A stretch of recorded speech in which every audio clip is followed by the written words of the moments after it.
O João é professor de artes visuais, começou a escrever porque se calhar tinha alguma coisa para dizer, e devagarinho afirma-se e ganha o prémio.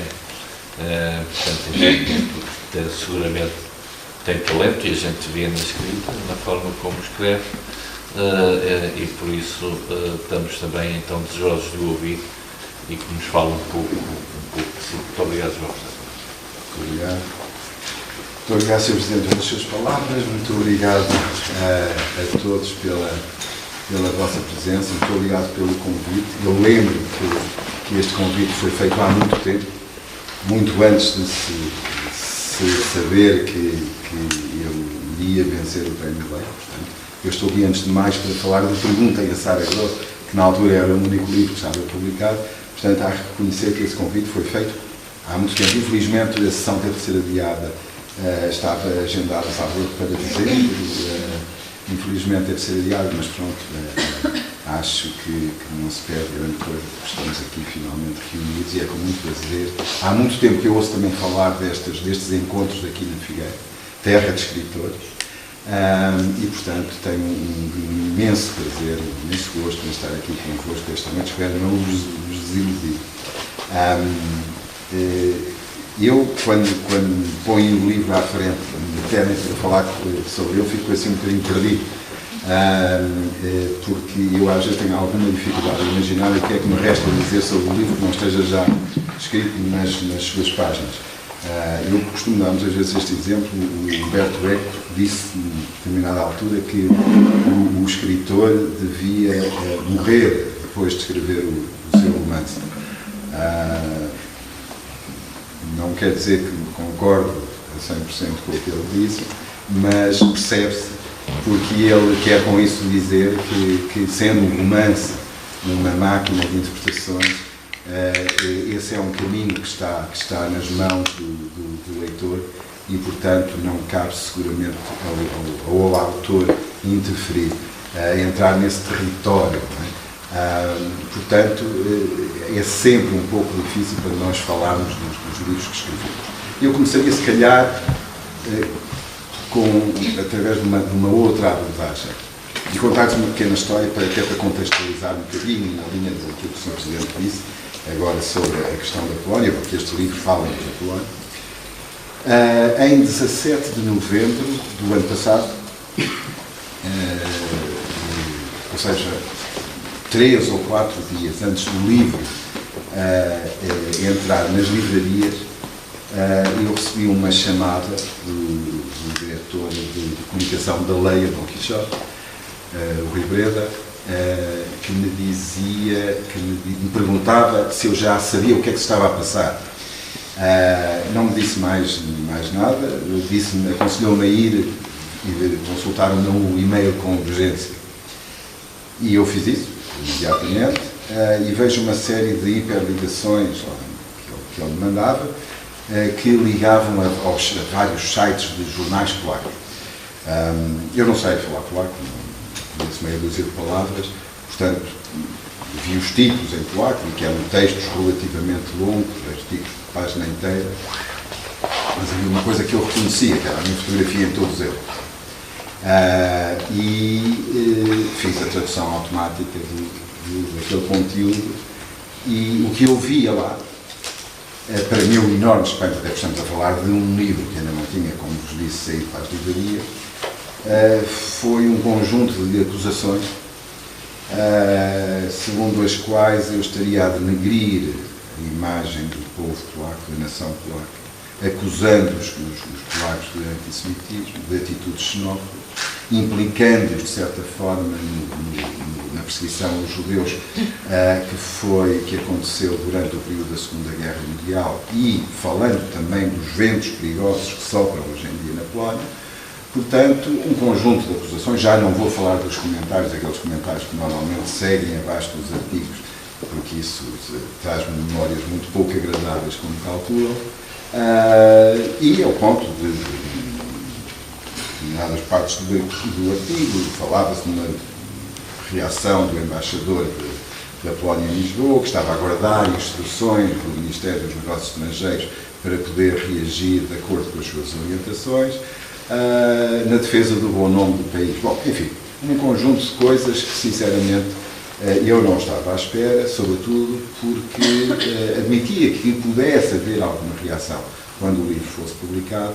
Agora, há 3 ou 4 dias do livro ir para as livrarias, achei extemporâneo e, sobretudo, muito pouco rigoroso, porque falava-se e produzia-se acusações que não tinham qualquer sentido, e também depois tinha a ver com uma entrevista que eu tinha dado à Visão e uma frase que lhes ficou na cabeça, que quando eu digo que se fosse judeu hoje não me sentia confortável na Polónia. E porquê é que eu estou a falar sobre isto? Qual é a razão dessa reação? Ora bem, o que acontece é que este livro, sendo uma obra de ficção, está baseada num facto real, porque em julho de 1941, numa pequena cidade do nordeste da Polónia chamada Jedwabne, houve um acontecimento trágico e que resultou na morte de metade da população local, precisamente a metade que era constituída por judeus. Ou seja, e eles morreram às mãos dos seus vizinhos polacos cristãos polacos. Ora bem, à semelhança até de outro tipo de massacres da mesma natureza que ocorreram também naquela altura, noutras pequenas cidades da Polónia, das redondezas, portanto não foi um caso único. Ou seja, estamos a falar de um ato de tremenda crueldade e de grande violência perpetrado contra judeus polacos, mas desta vez, apesar de ser na grande arena do Holocausto, que foi a Polónia, apesar da Polónia, em julho de 1941, já está, aquela parte a leste da Polónia já está sob ocupação alemã, a verdade é que os atores foram diferentes. Desta vez não foram os alemães nazis, mas sim os cristãos polacos. Porquê é que eu escrevo sobre o que é que me interessou no meio deste episódio, que é pouco conhecido cá em Portugal, mas é um assunto que é motivo de debate já há uma série de anos na Polónia, sobretudo desde o ano 2000, quando foi publicado um livro, não é um romance, não é uma obra de ficção, é um livro de certa forma académico, resultado de uma investigação do professor Jan Gross, um livro chamado Vizinhos, Neighbors, que foi publicado nos Estados Unidos, depois na Polónia, e causou um debate que se estende até hoje. E o que é que acontece? Realmente, aquele foi um acontecimento, se quiserem, um acontecimento mais icónico de toda esta questão que divide a sociedade polaca, porque ainda hoje uma franja muito significativa da sociedade polaca nega que isto tenha acontecido. Apesar de, por 2 vezes, 2 presidentes da República da Polónia, com uma diferença de 10 anos, terem ido a Jedwabne pedir desculpa às famílias das vítimas em nome da nação polaca. No entanto, para se ter um pouco uma ideia daquilo que se está a passar neste momento, provavelmente muitos já ouviram falar, porque é recente, da lei polaca que criminaliza a mera sugestão de que os polacos possam estar implicados, tenham estado implicados na perseguição aos judeus durante o Holocausto. O que faz de mim, se quiserem, um criminoso, porque a lei é vocacionada muito para o estrangeiro, e portanto, estas coisas não surgem por acaso. Isto é um problema que vem da Polónia de há muitos anos. Aliás, podemos até pensar que virá desde, se calhar, do século XIX, com o romantismo polaco. Já se vê mesmo nas elites. Imaginem, criado um movimento messiânico que defende que a Polónia, e que se vê refletido, por exemplo, na literatura e entre as elites polacas do século XIX, segundo o qual a Polónia é um país mártir que tem uma vocação de sofrimento para dar exemplo aos países que a rodeiam. Ou seja, é uma vocação, tal como Cristo. Aliás, a Polónia vê-se ainda hoje, por um segmento muito importante da sua população, como o Cristo das nações. Isso que vem do século XIX, hoje está plenamente presente e é aproveitado através desta senha nacionalista que existe, que se alimenta precisamente deste tipo de questões, e que faz resultar na tentativa de escrever uma história oficial, o que é dramático e perverso, uma história oficial do país, e quem a contrariar passa a ser um criminoso. Isto acontece hoje num país da União Europeia, e, portanto, foi importante, sinto cada vez mais que eu vejo esta evolução à minha frente, não só na Polónia, mas concretamente na Polónia, porque este livro fala de acontecimentos que ocorreram precisamente na Polónia. Eu mais me satisfaço por ter escrito este livro, acho que foi oportuno, se calhar não adivinhava que o fosse de tal maneira, porque não adivinhava este contexto nesta altura, mas de facto sinto-me muito satisfeito de o ter escrito neste tempo. Eu tive a oportunidade de ter estado já na condição de semi-criminoso, se quiserem, na Polónia, porque ele ainda está à espera, suponho, do aval do Tribunal Constitucional, eu costumo saber, e, portanto, tive a oportunidade de ter lá estado em fevereiro, já depois desta questão estar completamente acesa, e precisamente na cidade de Jedwabne. Fui lá com duas equipas de reportagem, da SIC e da revista Visão, e nós pudemos verificar com os nossos próprios olhos aquilo que se estava a passar na Polónia naquela altura, a forma como as pessoas negavam. Eu lembro que apareceu a certa altura um rapaz chamado Camilo, com quem eu já tinha estabelecido alguns contactos através do Facebook, antes de certa forma, para preparar a viagem. E esse rapaz, 25, 30 anos, assim dizer ao certo, teve uma ideia fantástica, porque ele era de Jedwabne, apesar de não viver, provavelmente, na cidade, vivia numa cidade muito, muito próxima, mas a sua família era de lá e residia lá em Jedwabne, e ele teve a coragem de fundar uma biblioteca sobre o Holocausto e sobre estes assuntos, exatamente, sobre estas questões de Jedwabne, do envolvimento dos polacos, nos crimes que foram perpetrados por polacos contra os outros polacos, neste caso os judeus polacos, e teve a coragem de começar uma biblioteca, de inaugurar uma biblioteca, de lutar pela sua biblioteca. Tinha muito poucos livros. Ele acabava e estava a inaugurá-la naquele momento. Arranjou um espaço, fazia lembrar daquelas antigas escolas dos anos do Estado Novo, aquelas escolas primárias, um edifício mais ou menos do género, que ele conseguiu, não sei como, que lhe disponibilizassem para a biblioteca. Acredito, sei hoje que ele não contou tudo o que lá ia fazer, falou de uma biblioteca, tenho as minhas dúvidas que tivesse dito qual era o propósito daquela biblioteca e qual era o tema central dos livros que lá iam ser disponibilizados. O que é certo é que o Camilo recebeu-nos, a nós e aos jornalistas, com os livros na mão, uma pilha de livros, poucos, 30, 40 livros, entre os quais estavam Os Loucos da Roma Azul e o Interessar a Grosso, que tive o maior prazer em oferecer.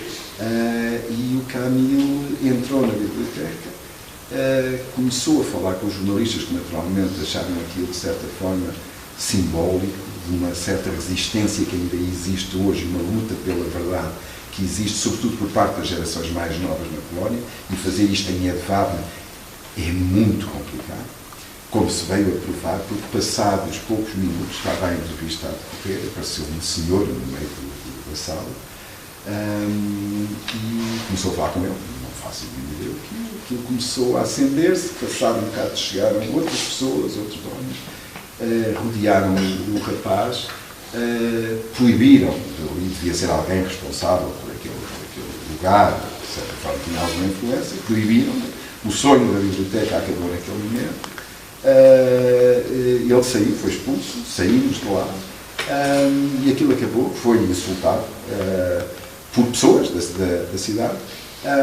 Soubemos mais tarde que a sua família teve problemas, e que se insurgiram até contra ele, porque eram eles que estavam lá e tiveram que receber os insultos e a agressividade dos cidadãos de Yerevan. Ou seja, é uma cidade que, sobretudo as gerações mais antigas, têm uma dificuldade muito grande em reconhecer aquilo que se passou. Aliás, nós entrevistámos o Presidente da Câmara, que nos disse que é tudo propaganda e que aquilo não aconteceu.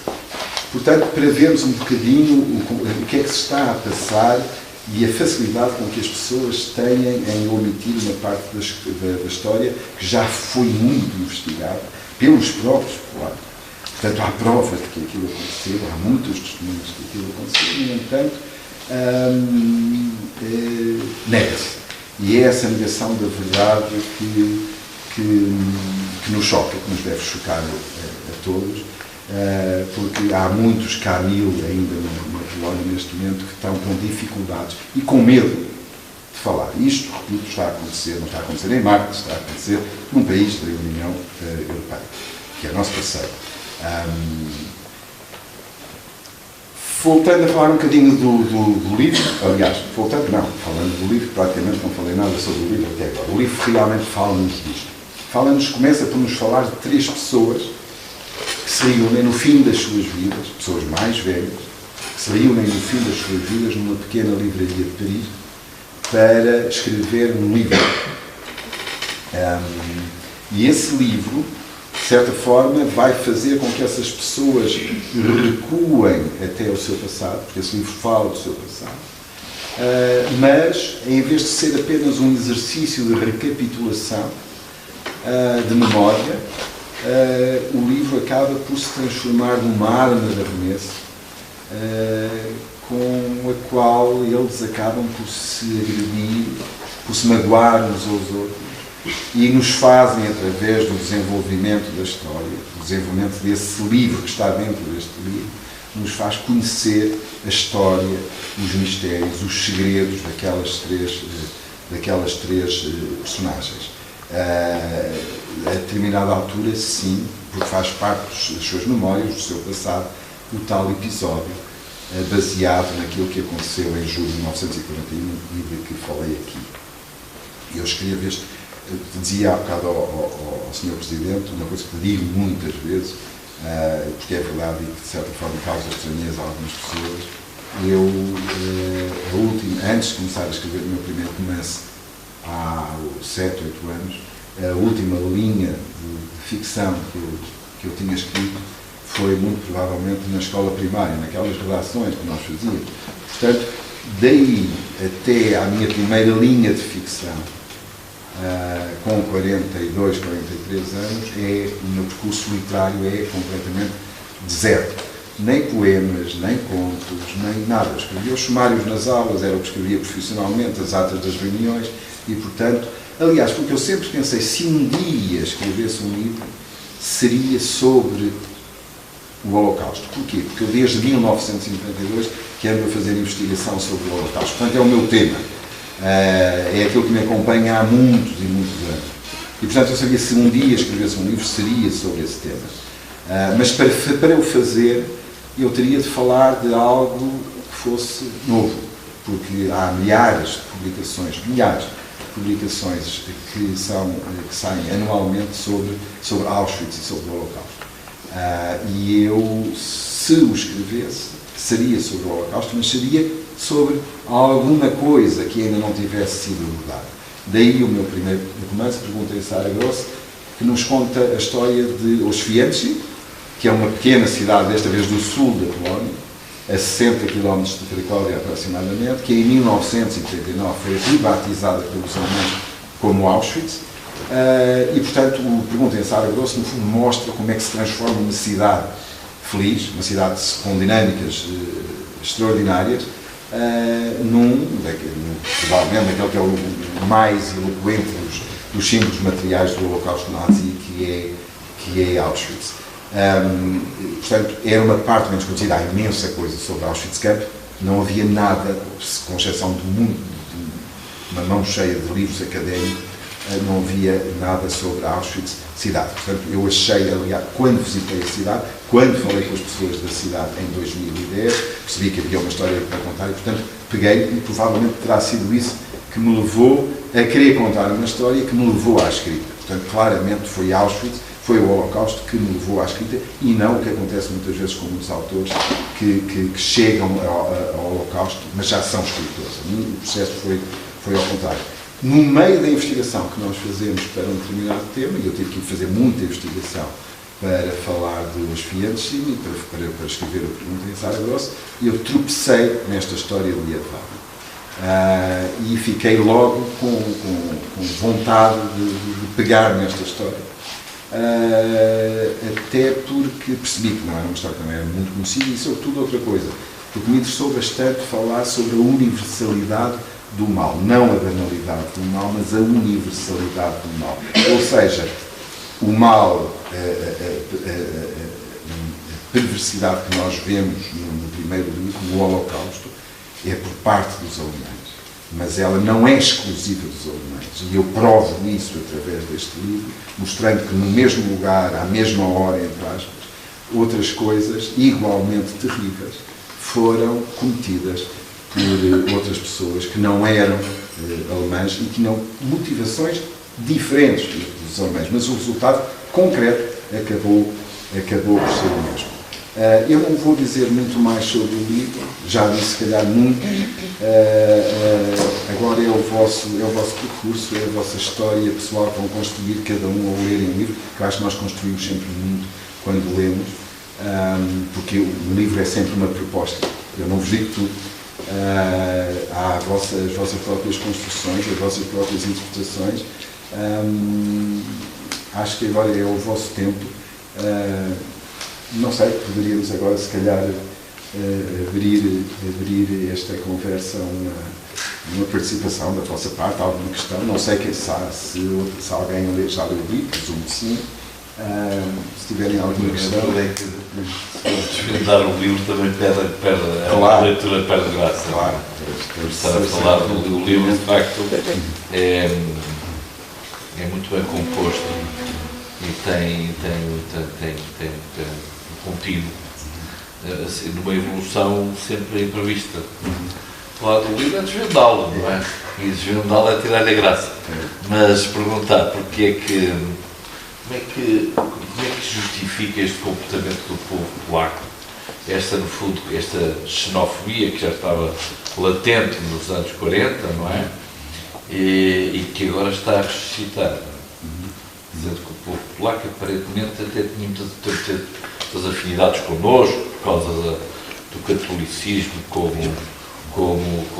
lá é a religião oficial, praticamente, então, desde os gêmeos Kaczynski, que glorificou praticamente aquilo que eles genuinamente querem, que é uma sociedade,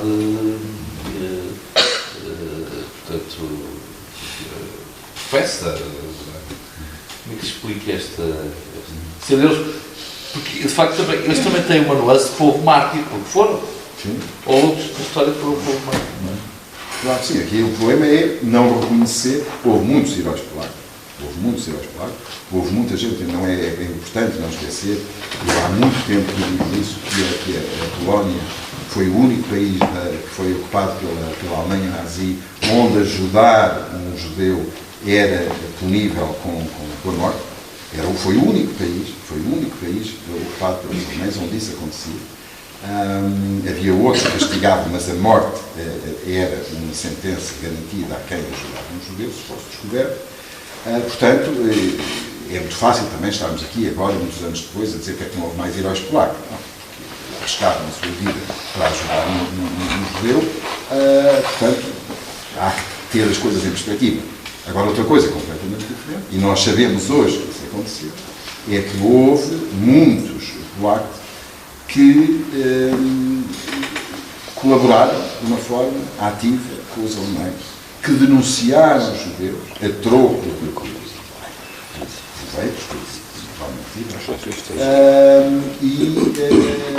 mas isso também não explica o antissemitismo que já existia na Polónia.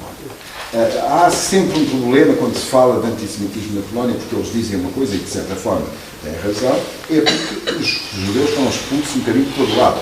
E onde é que eles acabaram por se concentrar na Europa? Precisamente na Polónia, que era a maior comunidade judaica do continente, era precisamente na Polónia, em 1939, que correspondia mais ou menos a 10% da população polaca, eram cerca de 3 milhões. não era, a comunidade ucraniana, por acaso, era maior ainda.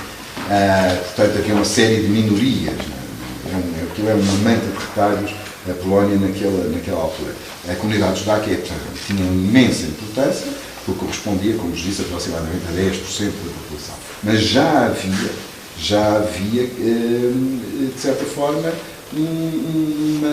não diria uma oposição tão acesa como é descrita, por exemplo, neste livro, mas já os polacos que tinham um partido que tinha representação na Câmara Baixa do Parlamento Polaco, e nós hoje, ao fazer a análise dos discursos dos representantes dos deputados judeus, nós percebemos as dificuldades e as injustiças que passavam na altura, e portanto, nós perguntamos porquê?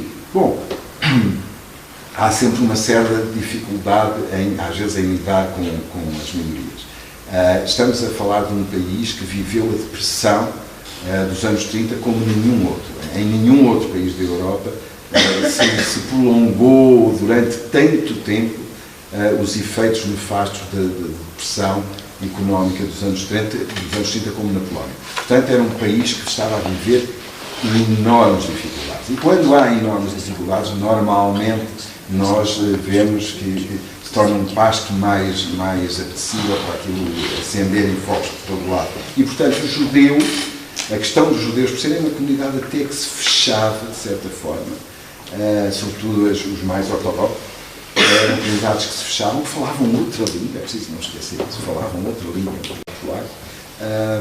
Portanto, havia já um sentimento de alguma antipatia. Eu estou convencido que atos como estes, vêm precisamente desse, como é natural, não estou a justificar, estou a tentar perceber um pouco aquilo que aconteceu. Atos como estes que aconteceram em Yerevan vêm precisamente de uma sociedade que está muito enfraquecida e debilitada por longos anos de pressão, que está em guerra, que é um país ocupado. Temos que perceber que isto acontece depois daquela parte da Polónia ter sido ocupada pelos soviéticos, e ainda hoje os polacos acusam os judeus de terem colaborado com a ocupação soviética, denunciando polacos e tomando os seus lugares e os seus cargos, portanto, tendo-se aproveitado precisamente dessa situação. Portanto, houve uma série e depois, sempre, naturalmente, os bens materiais dos judeus, não sendo os judeus ricos, ao contrário do que se pensava, os judeus polacos, a grande maioria, viviam em enormes dificuldades, mas os seus bens eram possíveis. Aliás, viu-se depois do massacre que as casas foram pilhadas. Nós vemos, por exemplo, ainda hoje em Auschwitz, se nós formos a Auschwitz, vemos lá uma exposição que nos fala dos judeus que sobreviveram ao Holocausto, os judeus polacos que sobreviveram ao Holocausto, que tentaram voltar para as suas casas e as suas casas estavam ocupadas pelos seus antigos vizinhos polacos e não lhes foram devolvidas, ainda hoje as reclamam. Portanto, há aqui uma série de fatores que ajudam a explicar. Outra coisa é o que se passa hoje. Os tais ventos nacionalistas que nos chocam um pouco de todo lado e que nós vemos perfeitamente o que está a passar, não só na Polónia, mas, por exemplo, na Hungria também, e que isso, sinceramente, eu tenho mais dificuldade em entender. Há, de facto, uma raiz, que é uma raiz maléfica no meio disto tudo, e que, infelizmente, nós vemos, mas nem só isso, porque nós vemos, estamos a ver cada vez mais casos que nos são contados de antissemitismo, de xenofobia, de preconceito e de intolerância, vindos de países bem mais próximos de nós, como a Inglaterra ou a França, etc. Portanto, há uma séria reação, não sei se terá a ver com o medo, mas há uma reação, claro, que as pessoas... E depois está a ser aproveitada, como nós sabemos, pelos países, pelos partidos e pelos governos nacionalistas e mais radicais. Prevê uma onda de nacionalismo. Então. Estamos a ver, está à nossa vista. Não é? Vamos lá ver qual é a evolução disto. Não é? Mas está à nossa vista, está a acontecer um pouco por todo o lado. Não é? E estava à espera de ganhar este prémio? Não, é assim, quando nós enviamos um original para um concurso, à partida é porque gostamos do que escrevemos, não é? não mandamos. E quando gostamos de uma coisa que escrevemos, acho que é pelo menos legítimo esperar que outras pessoas possam gostar. Sendo as pessoas que possam gostar, se tiver no júri, melhor ainda. Mas é uma coisa que nós nunca podemos fazer muitas contas, porque concorreram cerca de 400 romances, e portanto não. Nós, o valor daquilo que escrevemos, temos uma ideia. Sobre os outros nós não conhecemos, não é? Mas foi uma boa surpresa. E vai fazer assim um escritor agora? Não sei, porque eu sempre que escrevo um livro preciso do meu luto. Eu tenho uma grande dificuldade em pegar em outras coisas. Ainda estou muito preso a isso. Aconteceu-me mesmo quando acabei de escrever a pergunta em Sara Gross.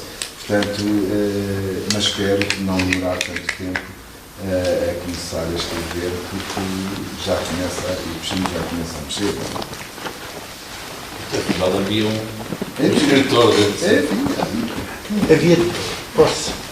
Havia também, com certeza, um grande leitor. Porque a qualidade literária a informação e aquilo que é dito é importante, mas a forma como se constrói é exemplar. Portanto, devia haver um grande leitor. Sem dúvida. Por isso é que eu disse há bocado que o meu percurso literário, do ponto de vista do autor, era desértico, mas do leitor, não. É uma coisa que eu digo de vez em quando, que é verdade, é que eu sempre me senti, desde muito novo, muito criativo na leitura, porque nós podemos ser criativos na leitura. Às vezes pensamos que só somos criativos quando estamos a escrever. Não, nós somos muito criativos quando estamos a ler, até um pouco na linha daquilo que disse há pouco. Os livros são propostas, o autor nunca nos diz tudo.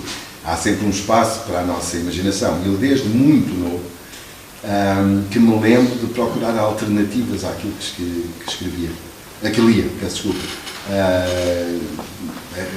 Arranjava soluções alternativas, colocava outras personagens que eu achava que poderiam entrar naquelas histórias que me estavam a ser oferecidas. Portanto, de certa forma, baralhava aquilo tudo e divertia-me a fazer isso. Isso é uma forma de escrever, sem eu estar a dar conta disso.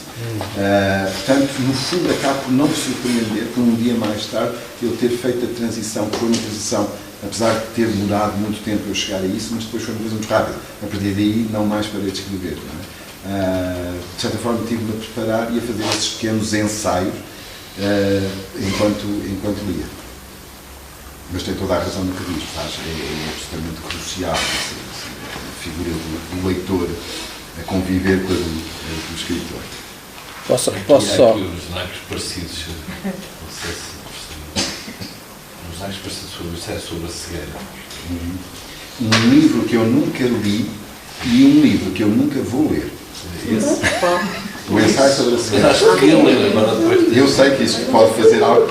Eu nunca li o ensaio da cegueira, sobre a cegueira. Eu tinha o livro, tive o livro nas mãos, li as primeiras 2 páginas, mas já, e quando estou a ler o livro, comecei a ler o livro, eu sabia que uma coisa que eu sempre quis fazer era escrever um livro em que um cego fosse a personagem principal e que tivesse de contar coisas, de escrever coisas pelos olhos, desculpem as aspas, de um cego. E eu não quis desvirtuar o meu caminho e o meu esforço de tentar fazer esse relato ao ler um livro que deve ser com certeza magnífico. Hoje não o leio com medo de descobrir coisas que podia ter... Não, mas é mais sobre o caótico. Mas são as angústias... Queria perguntar uma coisa. Esta história agora de quererem erradicar a perseguição, esquecer a perseguição que os polacos fizeram aos judeus, não será de facto o sentimento de culpa, quer dizer, abafar o sentimento de culpa, porque, segundo creio, houve polacos mesmo que serviam os próprios alemães para perseguir os judeus nas prisões e noutras coisas assim no género. Haviam polacos que eram, digamos, serventuários dos nazis. Claro, mas aqui a questão da culpa é uma questão um bocadinho complicada, porque um polaco hoje não tem, objetivamente, não tem culpa sobre aquilo que fizeram os seus pais ou os seus avós. as culpas não se herdam, propriamente dito. O problema, portanto, como alguém disse, o problema não é o passado, o problema é o que eles estão a querer fazer com o passado. Portanto, agora, eu continuo convencido, eu há bocado falava com isso, com o Sr. Professor, isso com o Sr. Presidente, é preciso perceber aquele povo, é preciso perceber aqueles povos de leste, perceber aqueles povos que nós fazemos parte de um país que tem as suas fronteiras estabilizadas há muito tempo. Esses países vivem em convulsões há séculos, formaram-se assim, cresceram assim. Eles são herdeiros dessas convulsões. A Polónia teve 3 grandes partições, 4 se contarmos com esta do que os alemães fizeram quando dividiram entre o governo geral, mais o que foi anexado pelo Reich, mais o que foi para a União Soviética. Portanto, é um país que foi feito com base no sofrimento e das contrações e das alterações, aquilo foi dividido. Se nós fizermos uma análise às fronteiras da nação polaca, nós achamos aqui um filme de animação ao longo do século. Portanto, e isso aconteceu não só com a Polónia, mas com os países ali à volta. E, portanto, eu, nestas ações que tive o Conselho da Europa, e dizia isso há pouco, o que eu percebia é que havia ali um ânimo nacionalista naquelas pessoas. E eram professores como eu, eram pessoas que estavam à partida com uma abertura, mas nós notávamos, se nós falávamos dos seus países, a maneira como eles jogavam à defesa, como eles jogavam à defesa, reserva mental, era uma coisa que nós, por exemplo, em Sul, estavam lá, por exemplo, espanhóis e portugueses, nós tínhamos uma maneira completamente diferente de falarmos dos nossos países. Não é? Ali havia realmente uma maneira completamente diferente. Isso ajuda muito a explicar a facilidade com que este sentimento nacionalista está a alastrar por essa região da Europa. Será a orfandade de terem saído do Bloco Soviético? Eu acredito que não, porque isto não é de hoje. Se fosse de hoje, mas nós já vemos estes sinais há muitos anos. Não é? Vemos antes da União Soviética, não é? Portanto, vem provavelmente disto. Eu continuo convencido que é um povo que foi formado no sofrimento, na convulsão, no receio, na desconfiança. E os povos assustados formam gentes assustadas, provavelmente é isso. A história deles é diferente. Não sei se isso produz gente diferente, necessariamente gente diferente, não sei como é que isto se muda, é uma questão muito íntima daquele país, mas que quem fala com aquelas pessoas sente esse respirar, e isso é um bocadinho assustador.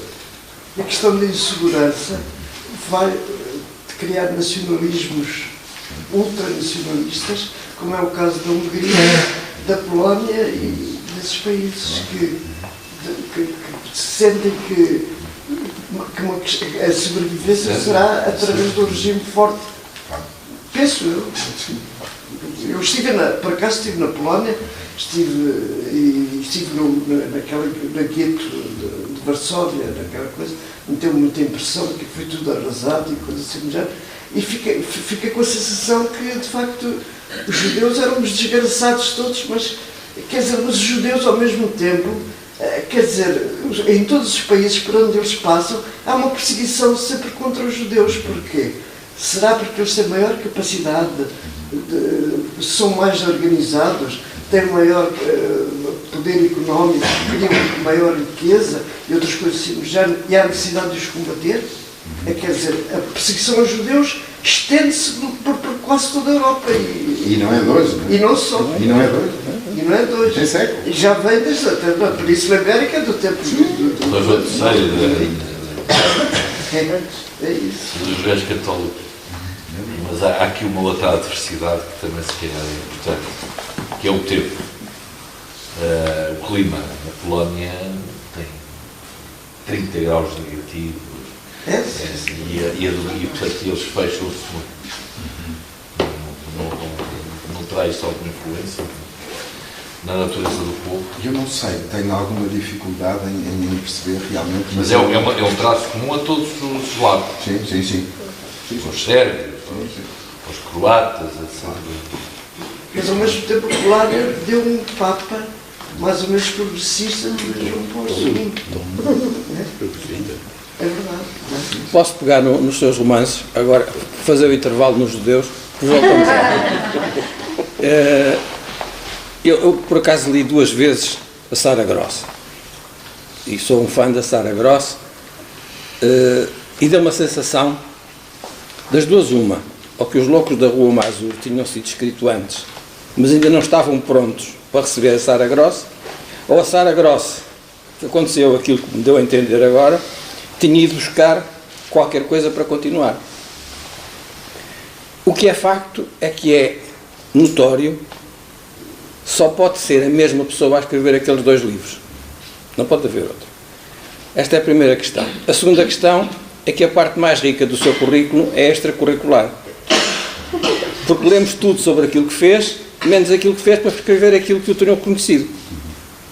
Também já respondeu um pouco, dedicou-se muito à escrita, à investigação. Eu acho que isso era importante no tipo de romance que escreveu.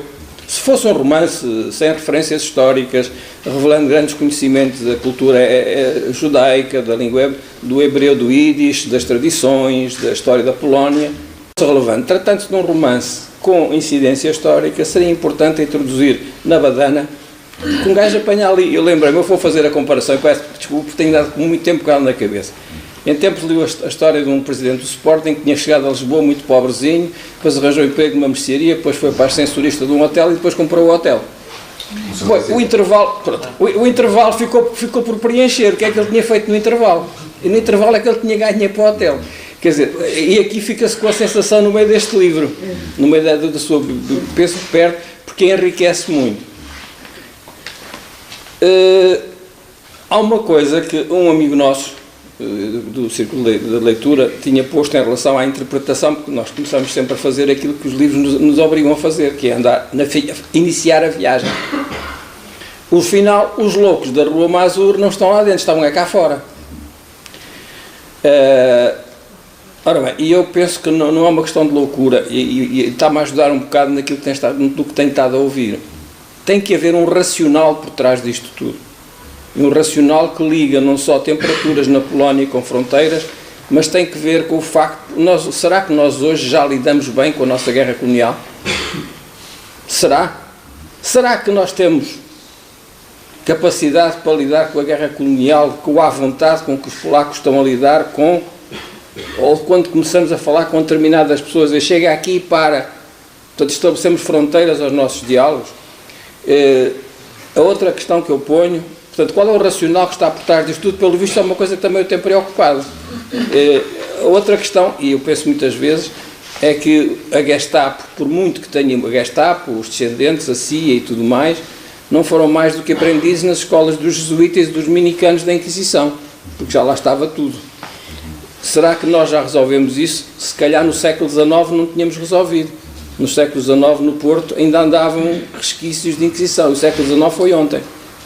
Portanto, tudo isto me levou aos seus livros, me levou a interrogar-me do ponto de vista do júri. O júri que leu Sara Gross e que leu Os Loucos da Rua Mazur não viu que aquele pseudónimo era do homónimo que tinha escrito o anterior. Não sei se me está tudo isto me lança dúvidas.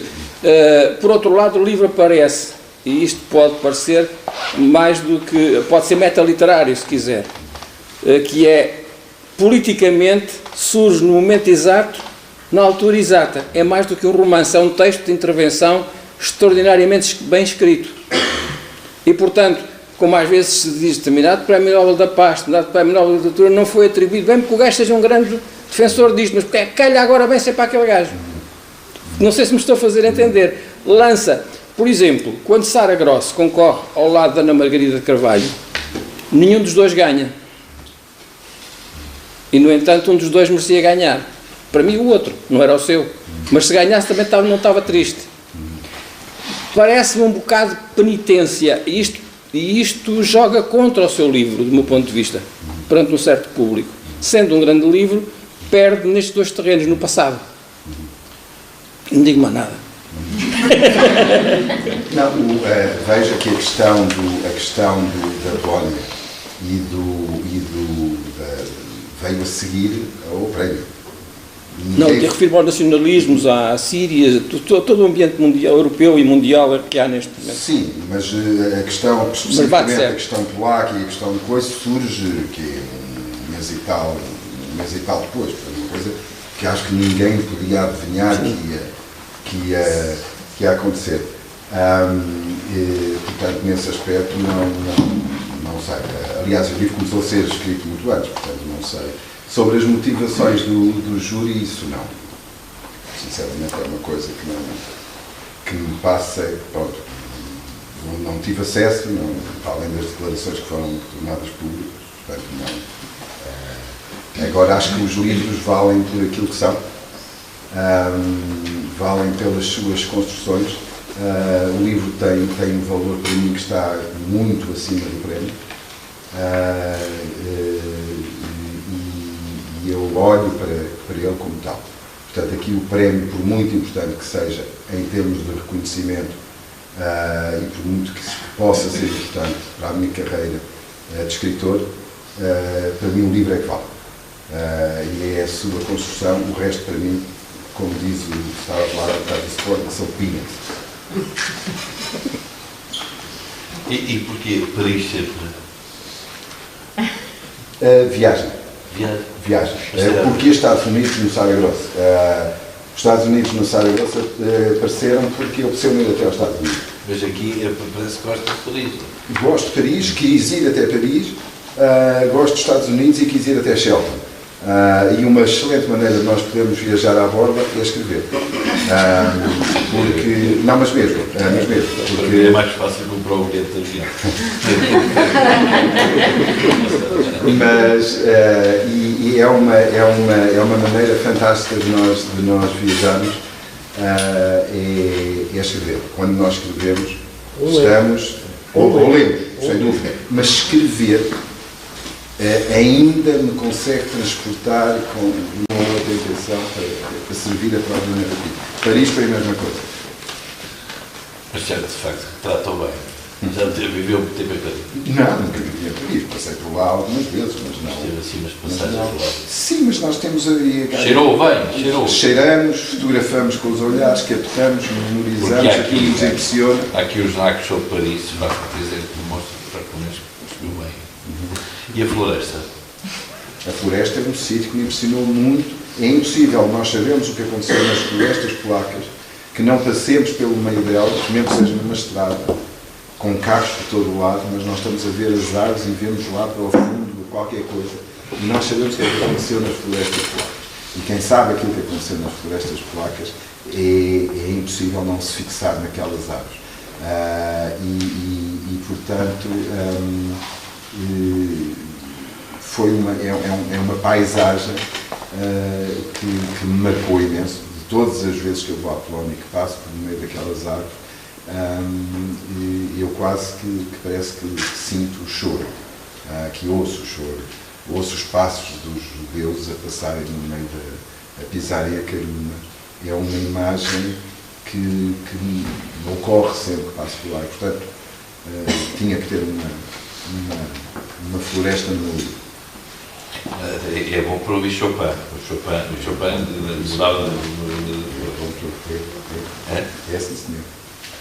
Eu queria perguntar outra coisa. O Sr. Presidente, quando fez a apresentação, disse que o senhor estava ligado a atividades dos direitos humanos e, portanto, defensor dos direitos humanos. Está ligado a alguma organização como a Amnistia Internacional? Não. Eu portanto, participei em algumas ações do Conselho da Europa em 2009 e em 2011, mas a partir daí, aliás, sobretudo desde o momento em que fiz desenvolvi um projeto com jovens portugueses e jovens polacos, que teve lugar precisamente que durou sensivelmente 9 meses e que nos levou à Polónia e aos clientes e à cidade. Portanto, era um projeto que tinha por base também a temática dos direitos humanos.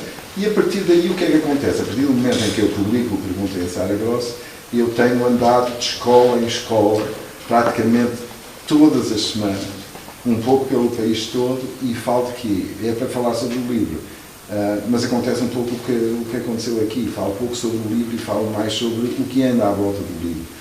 Sobre a questão, a temática do Holocausto, naturalmente depois da intolerância, da responsabilidade cívica, daquelas conversas que são importantes que nós tínhamos na escola,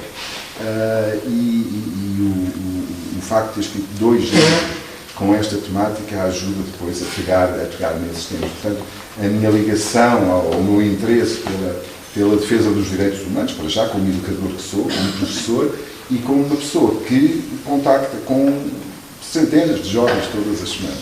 Portanto, isso obriga-me, de certa forma, a não desviar muito. Sim. Que a Amnistia Internacional, por exemplo, foi criada com base até do facto passado em Portugal, não é? Que naquela altura o advogado inglês, fundador, digamos, da Amnistia Internacional, foi por um facto passado aqui no tempo de fascismo, não é? Aqui em Portugal. Portanto, pronto. Posso Eu, por voltar acaso, sou sócio da Amnistia Internacional, só para me ter curiosidade, não é nada. Eu passei a fase da literatura, ficou claro. Agora queria, de facto, ver se pegava nos judeus, não é? Enquanto povo escolhido, como de si próprios se definem, e de facto têm sido escolhidos pelas matanças sucessivas desde a Idade Média até agora, mas também têm sido escolhidos pelos grandes cérebros que têm produzido. Haverá algum racional por detrás desta perseguição? No seu caso, fez o estudo de caso da Polónia. Poderia ter feito a colaboração, por exemplo, da República de Vichy, dos franceses, com os alemães a fazerem o mesmo. Poderia ter feito um estudo da Inquisição em Portugal. Poderia ter feito... Ou seja, o que eu pretendia saber é até que ponto é que nós podemos falar, como falou, no mal e no bem, e não procuramos a fronteira em que a razão deixa de o ser para passar a ser mais qualquer coisa. E qual é a razão por que isto acontece? Para que os judeus tenham sido perseguidos, e quando é que o homem pede a extraveira de si mesmo? Isso é natural. Não, na guerra o homem deixa de o ser para passar a ser um animal. Mas até começar a fazer, é o homem que pensa. O que é que pensa disto? Olha, é assim, para já há uma questão que diferencia tudo. Há a perseguição ao judeu, e a perseguição aos judeus vem desde o tempo de Salomão, que foi destruído. Quer dizer, é uma coisa que tem... Sim, é uma coisa de sempre. Depois há outra questão completamente diferente, e aí sim é um grande desvio, e é a grande interpretação, é aquilo que acontece durante o Holocausto. Porque o que acontece durante o Holocausto não tem nada a ver com o que aconteceu antes, nem o que aconteceu depois. E quando fala do racional, tem precisamente a ver com isso. A questão, a verdadeira diferença, por isso é que eu não gosto da expressão outros holocaustos. Não existiram outros holocaustos, existiu um holocausto com características únicas, sem precedentes, não aconteceu nada igual antes, não aconteceu nada igual depois, espero que não aconteça nada igual mais à frente. Quando fala do racional, eu digo que o holocausto, e é isso que se calhar se mantém focado no holocausto há tantos anos, é o facto de ter entrado, ter abordado, ter me aproximado do holocausto com perguntas, e em vez de ter encontrado respostas, ter somado mais e mais perguntas. É isso que mantém o fascínio e me prende e me agarra até o holocausto e me traz aqui hoje. E estes 2 livros. E tem a ver precisamente com a questão do racional. É que eu, se encontro a explicação, uma explicação para outros factos ligados à perseguição aos judeus, eu não encontro uma explicação racional por trás do antissemitismo eliminacionista que teve lugar durante o Holocausto. Eu vou dar um exemplo. Em 1944, a Alemanha tinha perdido a guerra. Não estava declarada a derrota, mas as pessoas sabiam que era um país que estava moribundo. Ora, o que é que acontece nessa altura? A Alemanha, enquanto naturalmente deveria reunir todos os seus esforços, todos os seus recursos humanos e materiais para sobreviver para tentar ainda um volte-face, ainda que fosse muito difícil, a Alemanha consegue encontrar a motivação e os recursos para, mesmo estando a definhar, a estrebuchar, ir a um outro país, identificar, prender, transportar e matar quase 500 mil de judeus, homens, mulheres e crianças. Não há, na história, um único exemplo deste tipo de irracionalidade nem obsessão de matar todo um povo pelo simples facto de serem judeus, ainda por cima, numa altura, num contexto tão extraordinariamente difícil para a Alemanha como era naquele momento. Eu não encontro uma única razão. Às vezes, quando me perguntam, e os alunos nas escolas perguntam-me muitas vezes, o que é que esteve na base do Holocausto, o que é que levou a um ódio levado às últimas consequências, como aquele que nós verificamos através da ação da Alemanha nazi durante aquele período. Eu tenho de olhar para os miúdos e dizer que não faço a mínima ideia. Eu não sei. Já ando há quase 30 anos a estudar isto. Já li pensadores académicos, escritores, opiniões dos mais variados quadrantes, e eu sinto que não me aproximei um limpo da verdade que ando à procura há tantos anos. E é isso que me incomoda, mas de qualquer maneira é também isso que me fascina e que me prende, quase como se ainda tivesse a esperança de um dia chegar a uma resposta. O tal racional que falou, para mim, é absolutamente crucial para perceber, ou neste caso, não perceber aquilo que se passou naquele período. Os outros momentos de perseguição, antes e depois do Holocausto, quer relativamente aos judeus, quer contra, que nós verificamos até noutros genocídios, alguns até bem mais próximos do que nós estou convencido de que nós, se olharmos para com atenção, nós conseguimos, através do enquadramento que fazemos e da aproximação que fazemos, nós conseguimos encontrar explicações, alguma lógica naquilo tudo. Não é? Naturalmente variará de acontecimento para acontecimento, de facto para facto, situação para situação, mas nós conseguimos, de certa forma, encontrar. Este é o parênteses na história que me causa a maior perplexidade. E o extraordinário é que eu não consigo dizer, depois de tantos, como disse, depois de tantos e tantos anos, eu não consigo sequer ter uma ideia, o que é frustrante, mas fascinante ao mesmo tempo.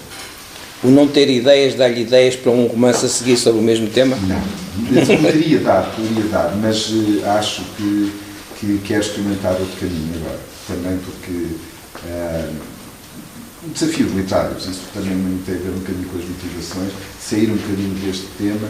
Já larguei os alemães neste segundo livro, agora ver se largo os judeus.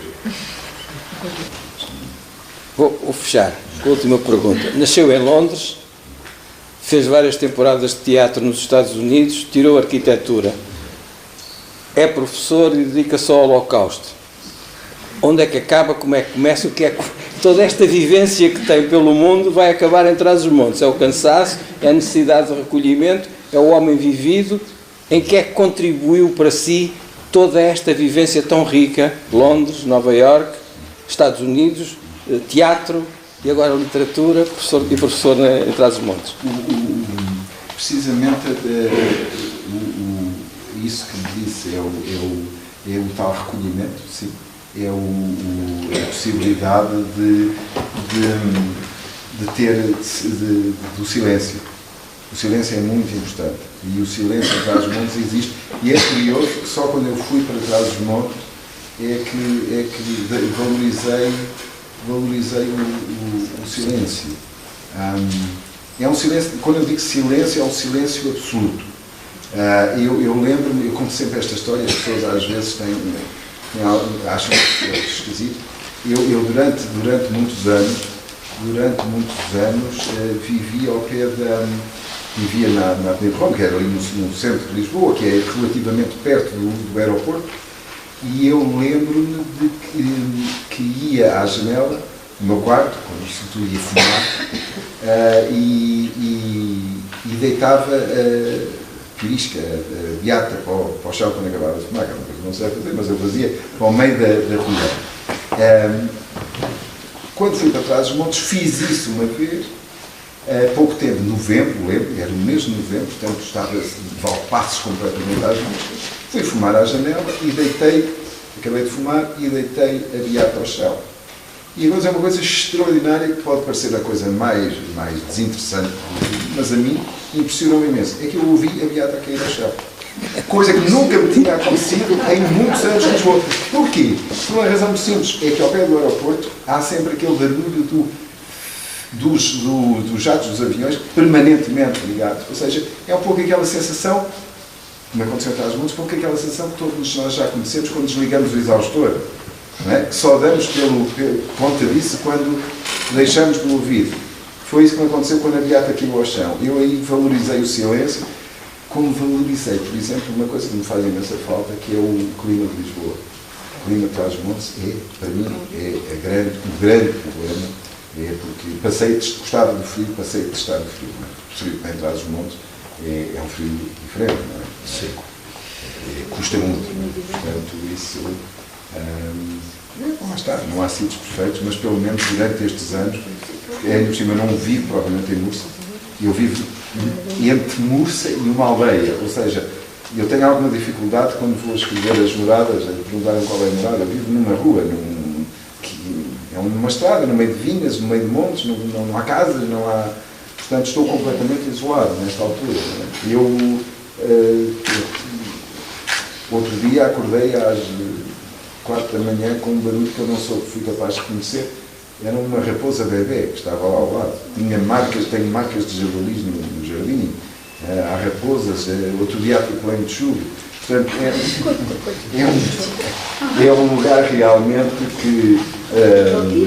pronto, que nós estamos ali no meio da natureza e aquilo sabe realmente muito bem. Não só para quem escreve, mas às próprias pessoas que valorizam tudo. E se calhar toda essa turbulência das voltas, do não pararem num sítio, de andar daqui para ali e ter dado essas voltas todas, se calhar há uma altura em que nós também sentimos um bocadinho a necessidade de pôr o pé no travão e recolhermos um bocadinho, isolarmos e ouvirmos o barulho dos cigarros aqui no chão. Mas agora está-lhe a fazer falta do zumbido. Está. Do zumbido. Está. Mas é aquilo é a vida. Sim, faz. É a vida agitada. Faz um bocadinho de falta. Tem um bocadinho cíclico, não é?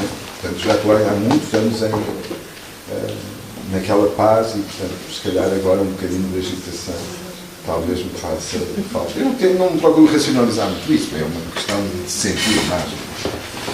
Mas vamos ver o que é que sucede. É outra inspiração. Não há ver. O senhor quer concluir? Agora podes dar desafio um bocado à leitura. Não, eu falo mais sobre, se quiser, só para concluir, uma coisa que acho importante, porque eu escrevi 2 obras de ficção sobre 2 desastres humanos, cada um com as suas características, mas eu falei de temas muito difíceis, e muito difíceis, eu estou a dizer difíceis para mim enquanto ficcionista, porque estou a falar de verdades difíceis. Eu vou-vos explicar, eu tive a oportunidade de falar com vários sobreviventes do Holocausto, vários sobreviventes de Auschwitz. E há um traço comum. Eram pessoas que viviam ao pé de Auschwitz, vivem hoje ao pé de Auschwitz, quer dizer, alguns já morreram, e portanto falavam com os visitantes, como falaram comigo, falaram com outros visitantes, e fizeram alguns deles ao longo de décadas. Ou seja, todas as semanas, 2, 3 vezes por semana, às vezes mais, eles repetiam as suas histórias em Auschwitz. O que é que fazia? Fazia que ao fim de tantos anos a dizer a mesma coisa, eles falavam connosco e era um tom muito monocórdico. Nós não descobríamos emoção. É um pouco diferente daquilo que nós vemos atrás de uma câmara. quando eles estão a ser filmados, o contexto é diferente. Agora, repetir aquela rotina da história, repetir a história sempre. Mas havia duas situações em que eles iam abaixo. A primeira é quando falavam das famílias que perderam. Aí emocionavam-se. E a outra era quando eles falavam da morte a que assistiam todos os dias. Ou seja, todos os dias, ou quase, aquelas pessoas com que eu falei testemunharam, durante o seu período de permanência no campo, a morte dos seus amigos, dos seus vizinhos, das pessoas que estavam ao seu lado a partilhar os beliches com elas. Todos os dias, ou quase, eles acompanhavam-nas nos seus últimos momentos. E o que todos eles me disseram, sem uma única exceção, e foi isso que me impressionou, foi que essas pessoas, quando estavam a morrer, as suas últimas palavras não eram dirigidas às suas próprias memórias, aos seus momentos mais íntimos, mais bonitos, à sua infância, às suas famílias. Não. As últimas palavras das pessoas que sabiam que dentro de minutos, ou de uma hora ou duas, estariam mortas, as suas últimas palavras eram dedicadas a uma única coisa: a pedir, a implorar àqueles que estavam ao seu lado, a acompanhá-los na despedida, que sobrevivessem para poderem contar aquilo que se tinha passado. E essa urgência, essa necessidade imperiosa de que a verdade fosse conhecida, tornou-se para mim uma causa. Porque eu, quando estou a fazer ficção em torno destas verdades, destas memórias, eu tenho que ser excepcionalmente rigoroso. Devo isso à verdade, devo isso às pessoas que morreram naquelas circunstâncias, a pedir que a verdade fosse contada. Eu, quando vou às escolas, e ando aí por todas as escolas, os professores chegam ao pé de mim e dizem que os livros falam dos livros que dão a ler aos alunos. E há dois livros que aparecem sempre, que é o Diário de Ana Frank e é o Rapaz do Pijama às Riscas. O Rapaz do Pijama às Riscas é um livro, tem uma mensagem lindíssima, mas é um livro que conta o que nunca podia ter acontecido num campo de extermínio. Não é ficção, é fantasia. Portanto, aí está exatamente aquilo que eu me proibi nos dois livros que escrevi. Ser absolutamente rigoroso mesmo na ficção. E, sobretudo, ter um cuidado enorme na linguagem. Muita gente me pergunta porque é que o livro se chama Perguntem a Sara Gross. Perguntem a Sara Gross porque, provavelmente, Sara Gross é a única pessoa que é capaz de dar as respostas que eu não sou capaz de dar. E as respostas que eu não sou capaz de dar são, por exemplo, aquilo que o Primo Levi dizia: o frio, a fome, a sede, a dor, o medo. São palavras que foram inventadas por homens livres, por pessoas que não estiveram em Auschwitz. Frio, em Auschwitz, é um frio diferente. Todos nós já sentimos frio, mas sabemos que daqui a uma hora ou duas estamos agasalhados. O frio em Auschwitz, para além de ser um frio de 30 graus negativos, com pijama, numa Appelplatz separado, à espera que façam a chamada, com vento, ou com neve, ou com chuva, é um frio que não tem fim à vista. Eu não sei como é que vai ser o meu frio amanhã, imagina. Nem sequer sei se vou ter amanhã. Não sei sequer se vou ter mais um inverno. Mas, portanto, é um inferno que se prolonga, sem fim à vista. Portanto, o tempo também é importante. Portanto, eu não tive imensa dificuldade e procurei não adjetivar muito nas minhas obras, não explicar o que era a fome, não adjetivar a fome, não adjetivar o frio, não qualificar condições que eu não conheço, não tentar explicar aquilo que não sei, apenas dizer o que se passou. Se eu souber que uma pessoa está de pijama, às vezes descalça ou com choques de madeira, com 20 ou 30 graus negativos, numa praça, sem se poder mexer, durante 14 horas, como aconteceu numa selva chamada em Auschwitz. Eu, se disser isso, basta-me dizer isso para o meu leitor perceber que eu não posso dizer muito mais. Não vale a pena dizer que há muito frio ou que é um frio terrível. Não. Basta dizer, ter rigor, cuidado com a linguagem, cuidado com as palavras, porque realmente, como diz o Primo Levi, seria preciso uma linguagem diferente para falarmos de Auschwitz sem cometer a obscenidade da mentira.